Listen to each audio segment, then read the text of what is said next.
Muy buenas tardes a todos, ¿qué tal? ¿Cómo están? Seguro que alguna vez, al tener que escribir una carta, un artículo o un poema, no sabían por dónde empezar. Si es así, no se preocupen demasiado, porque hasta los más grandes escritores han sufrido alguna vez el síndrome de la página en blanco. Seguro que nos lo confirmará nuestro invitado de hoy, el escritor argentino, el escritor y poeta argentino Omar Espósito, quien publica aquí en Francia una antología bilingüe del poeta uruguayo Mario Benedetti.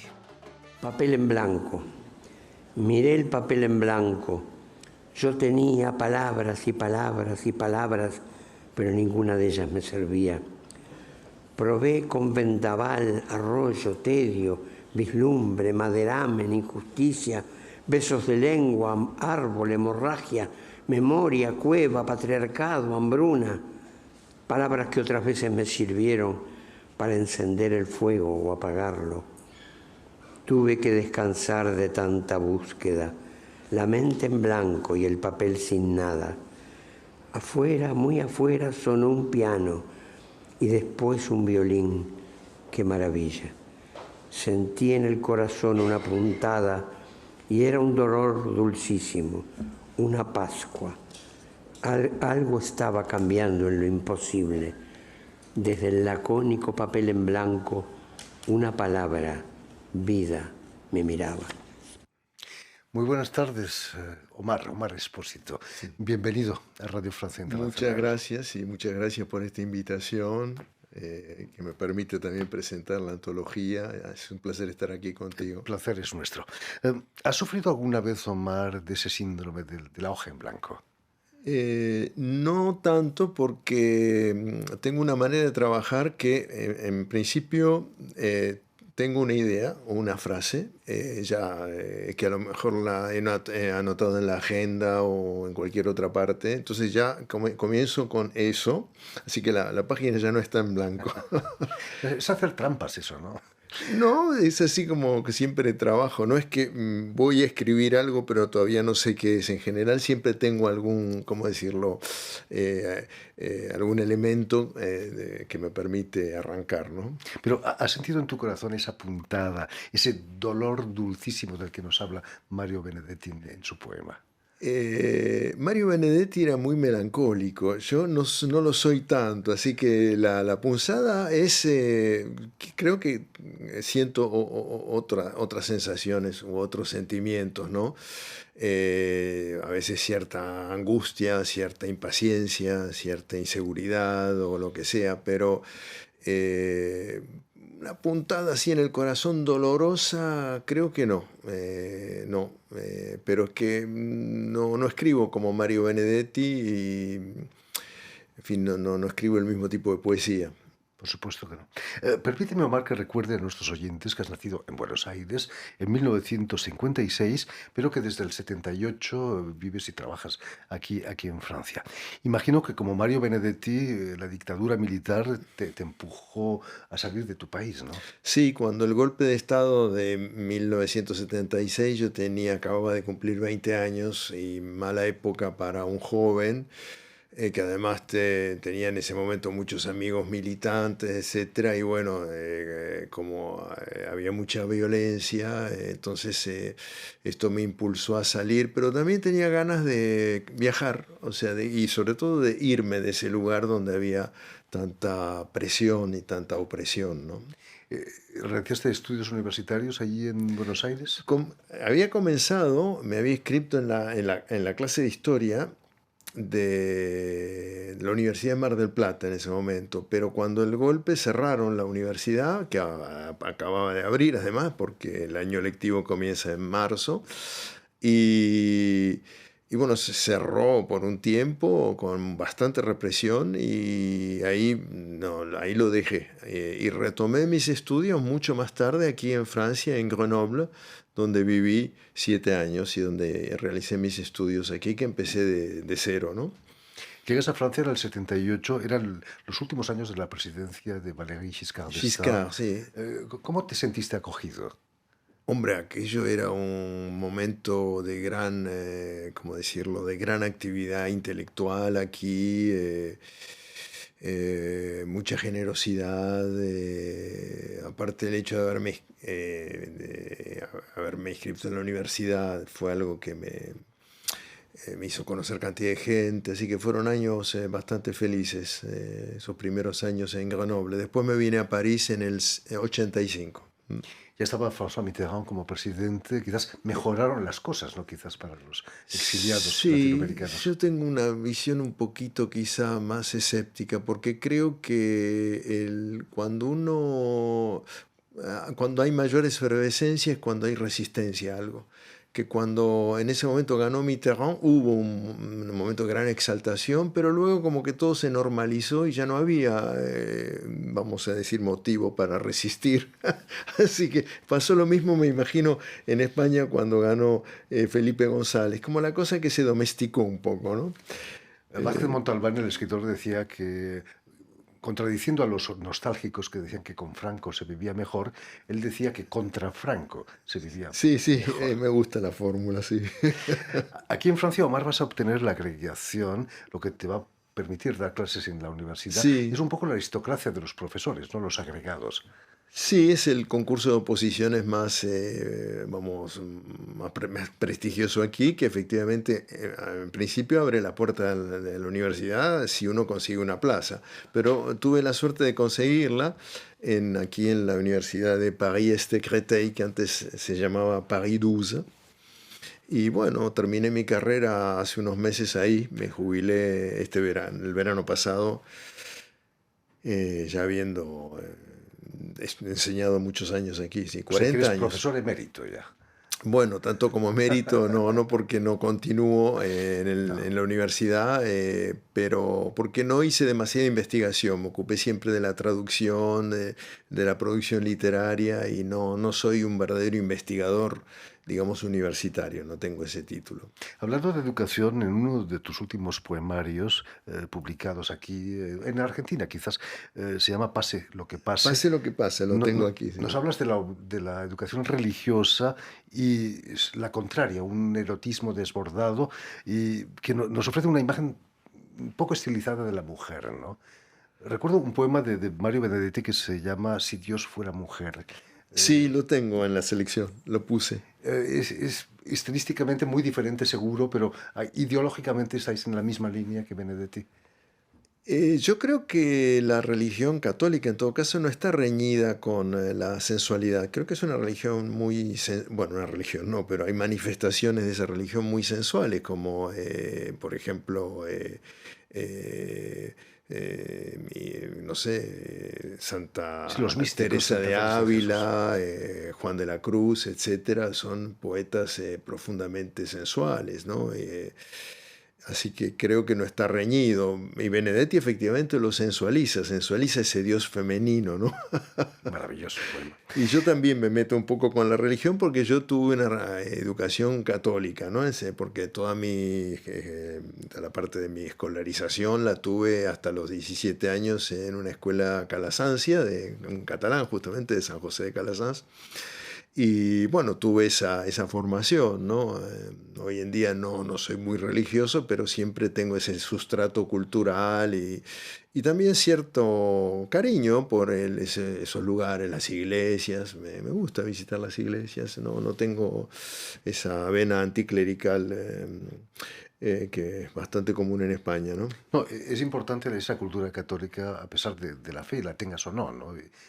Los jóvenes de hoy en día no reconocen a Adán y Eva en un cuadro, no Sí, saben. sí, es difícil, ¿no? Leer la historia, apreciar la pintura sin esa referencia, ¿no? Sí. Sobre todo eso. Y hace un par de años publicas aquí en Francia, Vous ne croyez si bien dire, usted no cree decirlo tan bien, se Eh, puede traducir. Tú que eres traductor, ¿cómo lo traducirías? no sabe hasta qué punto tiene razón. Fíjate, escribes en francés con un elegante humor. El francés quizás es la lengua ideal, ¿no? Para los juegos de palabras. Hay uno que me encanta, lo voy a leer en francés, algunos lo entenderán. Il y en a un qui en a et l'autre qui no a. fantástico. Sí, sí, sí. Es muy latinoamericano, sobre todo el final, ¿no? Sí, sí, quinoa del producto boliviano, El ¿no? El cereal, cereal, ¿verdad? sí. Es el francés una lengua ideal para el juego de palabras. Sí, porque tiene muchas palabras que se pronuncian igual o parecidas, aunque tienen sentidos muy diferentes, ¿no? Efectivamente, mucho homónimo. El humor es importante también en la poesía. Benedetti tenía humor también. Sí, sí, sí, tiene mucho humor. Yo soy un poeta humorístico en realidad, o sea, así como hay una ópera trágica o seria y otra cómica, yo sería más bien de la parte cómica, ¿no? Sí, sí, me gusta mucho. Me sale así, cada uno escribe como puede, en realidad. Y yo siempre, bueno, no siempre, pero muy a menudo tengo esa mezcla quizá de lo grave, pero también de lo humorístico, ¿no? ¿No te enfadas si te llaman poeta bufo, ¿no? Como en la ópera? No. Como tanto como bufo no, pero no me molestaría. En algunos poemas soy profundamente así bufo, el bufón, el poeta bufón, pero no siempre. Hay un poquito también de seriedad en algunos casos y algunos que son mixtos. Volvamos a la antología de la poesía de Mario Benedetti, que publicas en versión bilingüe. Es cierto que creo que se trata de la primera traducción al francés de un libro de Benedetti. Eso es con justamente Reflet de Lettres, que yo codirijo con Bernardo Schiavetta, que es el fundador, y que lo copublicamos con Le Temps de Cerise, que es una editora que tiene muy buena distribución y que ha fabricado el libro, vamos a decirlo. Nos llamó la atención que Benedetti está traducido, no todo, hay novelas, hay un libro de cuentos, pero no había poesía traducida y nos llamó la atención y creímos que era necesario y que sería una buena idea. Vamos a ver. Es difícil traducir poesía, imagino, ¿no? Hay que ser poeta para poder traducir poesía. Creo que sí, personalmente creo que es fundamental porque hay que interpretar las cosas, además hay una musicalidad y la música cambia, es imposible mantener la musicalidad de una lengua a la otra, pero el resultado en la otra lengua tiene que a uno parecerle bello, en fin, sonoro, bonito, que tiene que tener algo. Y eso lógicamente es algo totalmente subjetivo, sin traicionar el sentido, ¿no? Pero a veces hay que trabajarlo mucho. Hay que ser poeta y haber vivido 50 años en Francia, ¿no? Ya llevo 40 y pico, sí, Casi, efectivamente, sí, casi 50. ¿Qué es lo que te atrae, Omar, de la poesía de Benedetti? Quizás su espontaneidad, su sensibilidad ante la injusticia, su compromiso también político. Bueno, debo reconocer algo. Yo había leído a Benedetti, no era un fan de Benedetti, el personaje siempre me resultó entrañable, pero en realidad fue más un encargo. La idea fue de ambas editoras y yo fui el encargado de hacer la selección, el prólogo y la traducción. Y cuando lo hice, primero la selección, porque leí toda la poesía de Benedetti, que es inmensa, la obra. Y al final me fui encariñando con él. Y a don Mario le tomé eso, mucho afecto, mucho cariño, y ahora me gusta, ¿no? En fin, y espero haber recogido bonitos poemas de él, ¿no?